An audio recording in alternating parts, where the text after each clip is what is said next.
My name's Isaac Butterfield, and please watch this entire video before you agree or disagree with me. This is a very heavy video.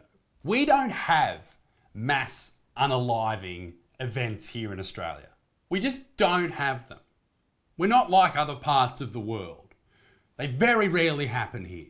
Port Arthur's the worst of the worst that has happened. There's been others that have happened, but Port Arthur's the worst. It's the reason that we don't have guns here in Australia. But only a few weeks ago, we suffered a horrific event, and it captured worldwide attention all over the news. An absolute lunatic attacked and unalived, and I'm saying that not out of disrespect, I'm saying that because YouTube will censor this video if I don't. Attacked dozens of people in a shopping centre, a mall here in Australia, in an area that people feel very, very safe. In a very safe neighbourhood. He attacked them for no reason with a knife and ended many of their lives, including a mother who had a 9-month-old baby, and this just horrendous person even attacked the baby. Craziness. Now, to others all over the world, 6 people dying probably doesn't seem like that much. In America, mass events like this happen all the time. And that's where this gun control debate comes from. But in a country like Australia, who is 1/10 the size of America, 6 is a lot. And since that occurred 3 weeks ago, we have seen more and more carnage happen in our community. A bishop was attacked, and unfortunately, a number of women were also unalived. And I hate saying that word, but you understand why I am. And it's left us in a very, very strange situation. The event that happened in Bondi, where 6 people had their lives taken, many people have speculated, including the police minister, that he targeted women. And that is what this video is about. What do we do about men attacking women? And we are talking a lot about unaliving here. But it's not just that. Obviously, that's the worst case. But events happen during relationships or after relationships have ended where a man will attack a female in many different cases of domestic violence all over the country. It happens all the time. And we don't have an answer as to how to stop it. Now, whether or not the man in Bondi specifically targeted women, I don't know. All right, he might have just avoided men because maybe that would have stopped his rampage in its tracks. Coincidentally, the person who took his life, an absolute hero, was a female police officer who shot him. And my wife and I have been very much on agreement on this. She shouldn't receive a medal. She shouldn't receive a congratulations. Give her $1 million. We spend money on shit that doesn't need to have any money spent on it all the time. Give her a payout for being a hero. And what comes from all of this is people, women, media, and a lot of men blaming one group, and that is men. And I want to discuss whether or not that is actually helpful. Because yes, men are the villains here. There's no getting away from that. But does it help to blame men as a gender? If you don't believe me about the amount of people who have been asking men why, here's a short compilation of just some of the videos, the hundreds of videos that I saw over the past 2 weeks asking that very question. So, question for the girls, because quite frankly, if you're a man in Australia at this point, you need to stay the fuck away from me. If it's not all men, why the majority of gender-related violence in this country accounts for the majority of them being perpetuated by men? If it's not all men, why are you not actively calling out misogyny, objectification of women, and checking down your peers whenever they're speaking down, treating another woman as an object? I don't really believe in coincidences, and I find it hard to believe that there was no gender-based motivation, considering that 5 out of the 6 fatally unalived victims were women. If you're a man, I urge you to ask all the women in your life if they've been raped, assaulted, beaten,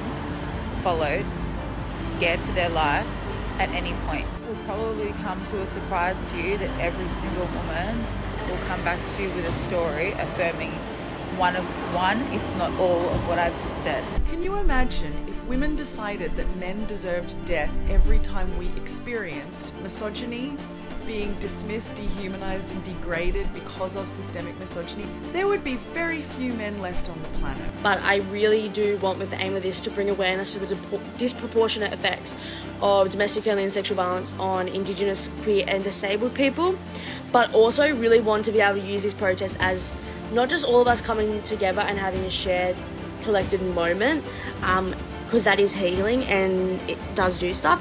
I want us to be signing petitions, making change. It's not all men, it's only some men.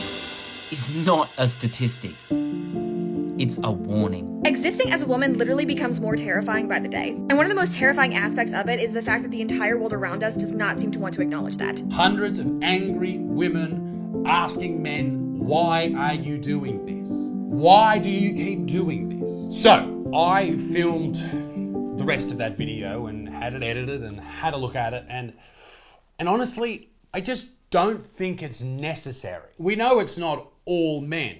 It doesn't need to be said. And I do think that blaming all men, an entire gender, and demanding action from all men is not helpful. I don't think it changes the situation, because most men look at what's happening and think this is absolutely horrific. And we are seeing more and more women killed every single week at the hands of violent men. So no, it's not all men, but it is some men. And that is the problem that we need to find an answer to. I think that blaming all men and then me saying it's not all men are both meaningless statements, because it doesn't achieve anything. All it achieves is two genders arguing back and forth, when in reality we have people that need assistance and we have a problem that needs to be fixed now. We've seen a couple of weeks now of anger and outrage and protests, and rightfully so. But we are still no closer to finding out what we can actually do to stop violent, angry, piece of shit men from attacking and unaliving their partners. And I don't think we'll ever be able to stop it entirely, because it's a part of human nature. Psychos exist and there's nothing we can ever do to stop that. Unfortunately, it's part of being an animal. Some of us are just horrific fucking bastards. But what can we do right now? What is actual tangible change? After I recorded the original part of this video, I spoke to someone who's very, very close to me, a female, and she told me about some of the horrific things that had happened to her and her friends at the hands of men. And I thought to myself, okay, I can make a video saying, you know, it's not all men, because it's not. Or I can say, okay, here's what we should do. Here's what we could do. Here's how we can try and fix this problem with the limited resources that we, as just random dudes, have. It's not a men's problem. And I genuinely believe that. It is men committing the crimes. Absolutely. It is a problem, though, for our society to fix.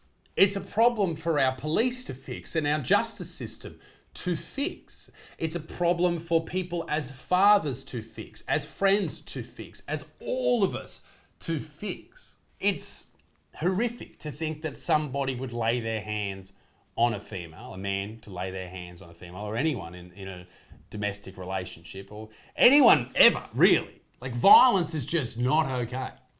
And I know it from my perspective of being a comedian and being a YouTuber.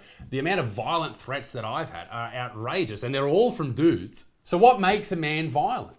I guess that is the question here. And, you know, I don't want you to think coming and watching this video is going to give you a fucking answer.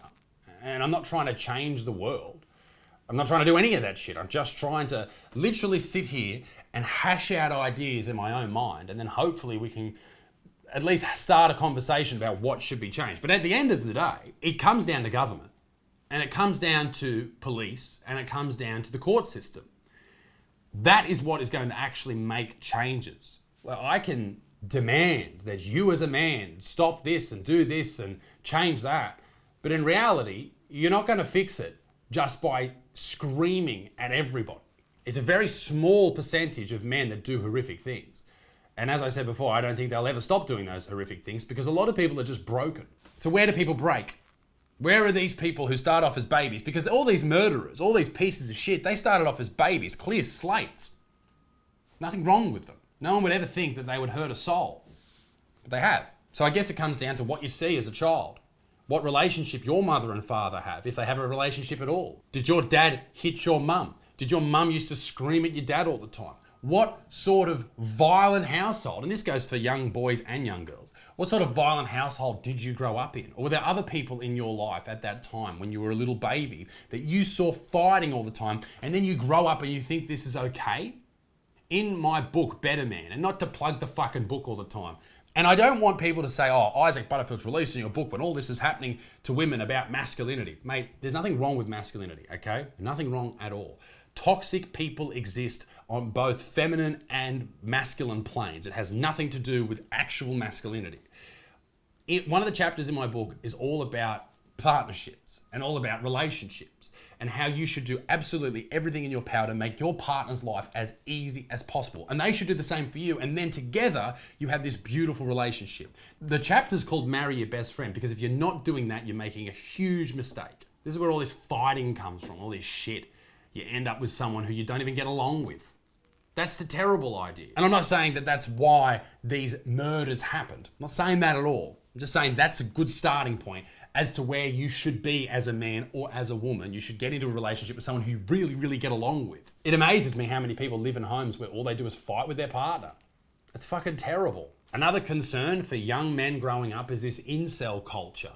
And for some reason hating women. Like, it's just fucking bananas. You can disagree with feminism and still not hate women, you fucking idiots. It's on the female side too. Hating all men is just as ridiculous as hating all women. It's fucking bananas. Culture's another thing, and that's what I also spoke about in the book, about this whole shit idea that a lot of dudes have, and women, that they bag their partner, they talk shit about them at any opportunity.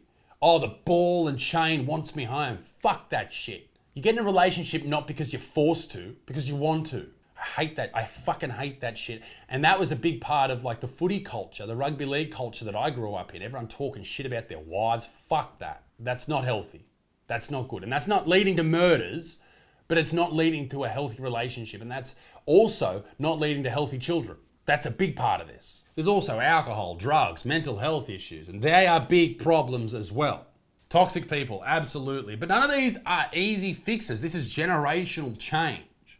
We all need to be better than our fathers and their fathers and their fathers. And as for women, better than your mother and your grandmother, and better every single generation. But what can we do fucking tomorrow? I think ankle monitors. If you are convicted of a violent crime, whether it's against a woman or not, anyone, you should have a fucking ankle monitor on to follow where you go, you piece of shit. And you might be upset about freedoms. Well, you lose your freedom if you attack someone. Simple. There should be longer prison sentences as well, no doubt. You should be able to look up, much like you should be able to look up sex offenders, you should be able to look up domestic violence abusers. So if you start a relationship with someone and you go, oh, let me just search his name in here, and he turns out he's a fucking pig, then you don't continue the relationship because he's a fucking piece of shit. Once again, you lose your freedom. Bail's another huge thing. One of the dudes who unalived his partner the other week was on bail for assault, sexual assault. I won't say the R word. How? So that needs to fucking change. Intervention needs to be there. We need to have places for women to go that are safe if they are in abusive relationships. There needs to be somewhere to get those ladies out and save them, basically, from these pieces of shit. Because once again, you can't just demand that all men change, because most of us are sitting there going, this is fucking insane. Why are these dudes doing it? You need to save them from the situation. You need to pull them out. Also, I don't even know if I mentioned this in the other part of the video, but give women a chance to defend themselves. The fact that we can't own pepper spray in Australia, you can do it in Western Australia, but that's it. The fact that you can't get pepper spray is insane. And I saw a video the other day, this young lady was talking about, the Daily Mail talking about pepper spray. She's like, this is victim blaming, or victim shaming. I was like, well, no, give them a fucking chance. Support them financially, support them emotionally, get them out of these fucking shit situations and have places for them to go. Give that whole sector funding. We spend money on shit that we don't need to. We're sending all this money to Ukraine when we've got wars in our own households here. I don't think we need to believe all women because people lie, but at least take it seriously and investigate it thoroughly. And I think most dudes, good dudes, would do this. If you see your mate talking shit about his wife or saying he did something violent, like, no longer are they your friend.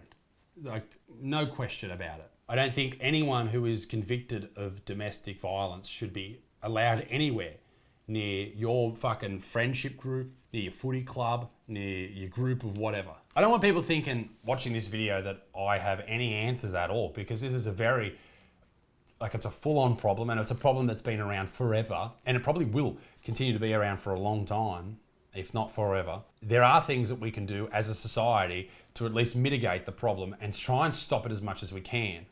And that's by being better versions of ourselves. And hopefully, if we continue, the people who actually want to make better versions of themselves, if we continue to be better than the fucking dead shits who carry on like this and are just violent thugs, then hopefully they will catch up as well. I don't fucking know. Ladies and gentlemen, let me know what you think in the comment section down below.